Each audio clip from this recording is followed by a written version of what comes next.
Halo, ketemu lagi dengan saya Ongki Hoyanto, masih di kelas Rahasia Menguasai Ilmu Public Speaking dengan Teknik NLP.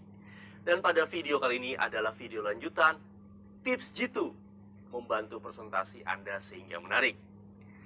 Tips yang keempat adalah free and clean saat presentasi atau public speaking. Free artinya kamu tidak memegang sesuatu yang kamu tidak butuhkan saat berbicara dengan audiens kamu. Ketika kamu memilih menggunakan alat bantu laser pointer, maka pastikanlah apabila kamu selesai menggunakan laser pointer tersebut, laser pointer itu kamu kantongi atau kamu letakkan di tempat yang mudah kamu jangkau. Pastikanlah bahwa tempat meletakkan laser pointer tersebut haruslah konsisten.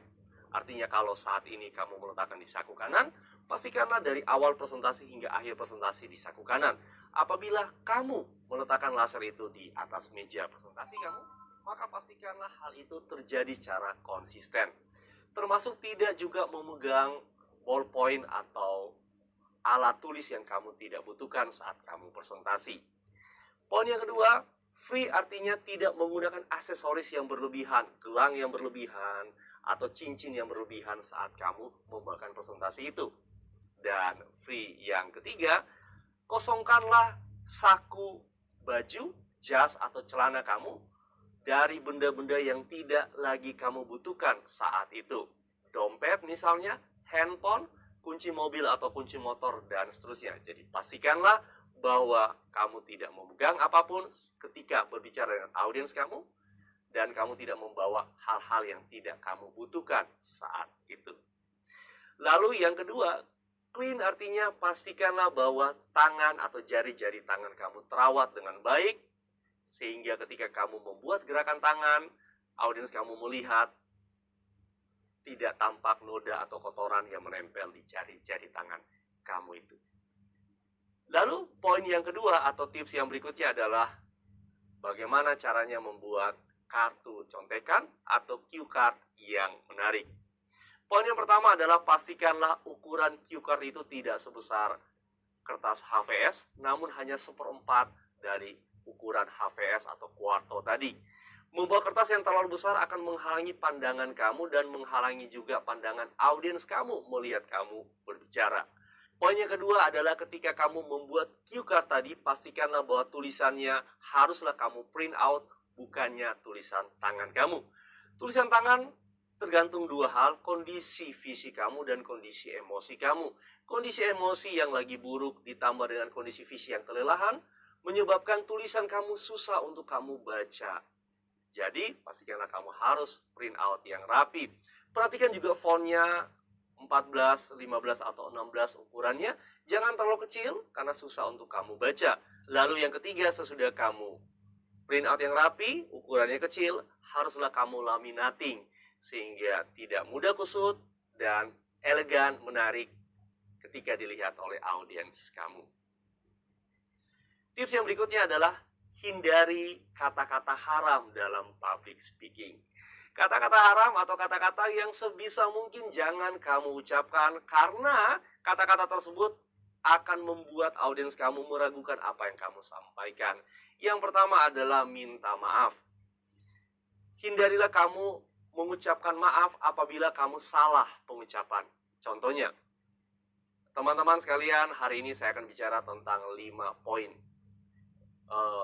Tentang 3 poin. Dibandingkan kamu mengatakan maaf, alangkah baiknya kamu ganti kata maaf itu dengan saya ulangi sekali lagi.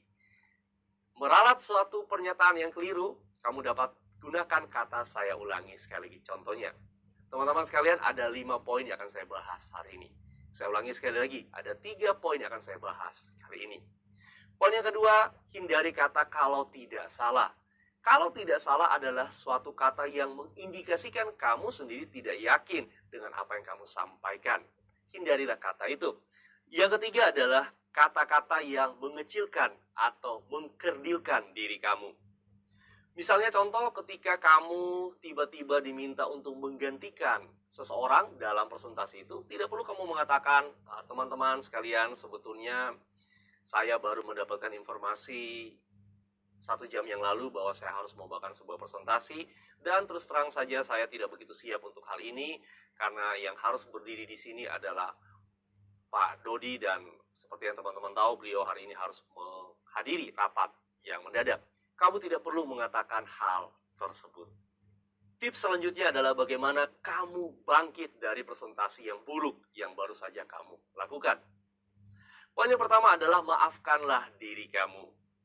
Ingatlah bahwa setiap hal yang buruk selalu menerpa orang-orang yang luar biasa, namun mereka tidak menyerah untuk bangkit kembali. Poin yang kedua adalah belajarlah dari hal tersebut. Cari tahulah apa hal-hal yang bisa kamu perbaiki untuk presentasi-presentasi selanjutnya. Ingat kata Tony Robbins, pembicara nomor 1 di dunia, Kenny, constant and never ending improvement. Tetaplah memberikan presentasi dan lakukan perbaikan demi perbaikan di presentasi-presentasi selanjutnya, hasil dari observasi presentasi-presentasi yang sebelumnya. Poin yang ketiga adalah ambillah hal positif dari banyak hal negatif yang terjadi saat itu. Cari tahulah 2 atau 3 hal positif yang bisa kamu jadikan sebagai ukuran atau acuan untuk presentasi yang akan datang. Demikianlah tips-tips yang harus kamu lakukan agar presentasi kamu akan jauh lebih menarik dari sebelumnya. Dan sepanjang proses belajar di kelas ini, saya sudah jelaskan tentang 3 main point kita. Ingat sekali lagi tentang subject mastery. Kamu harus dapat mengendalikan rasa takut kamu ketika kamu akan berbicara di hadapan audiens kamu. Ingatlah beberapa P yang sudah saya sampaikan, penyesuaian diri, perubahan bahasa tubuh, atau juga yang disebut dengan pemanasan. Kemudian poin yang kedua, sesudah kamu memiliki rasa percaya diri untuk presentasi, maka mulailah menyusun presentasi tersebut. Ingat tentang subject mastery atau sequencing bagian kedua. Introduction, body, dan juga conclusion. Ingat tentang 9 teknik pembukaan, 6 teknik menyusun body, dan 6 teknik menyusun penutupan presentasi kamu. Ingat juga akan logos atau data, angka, studi kasus, dan statistika. Lalu kamu juga harus berikan cerita dalam presentasi kamu. Personal story, historical, atau perumpamaan. Dan S yang ketiga atau showmanship, kamu juga harus melatih bahasa tubuh, mata, tangan, kaki, voice, dan juga basic position. Seorang pembicara besar dunia yang bernama Big Al mengatakan bahwa impian menentukan apa yang kamu inginkan, namun usaha dan tindakan akan menentukan apa yang kamu dapatkan. Jika kamu menginginkan menguasai ilmu public speaking ini, teruslah bertindak dengan mempraktekkan apa yang sudah kamu pelajari. Demikian dari saya, Ongki Oyanto, sukses untuk kamu.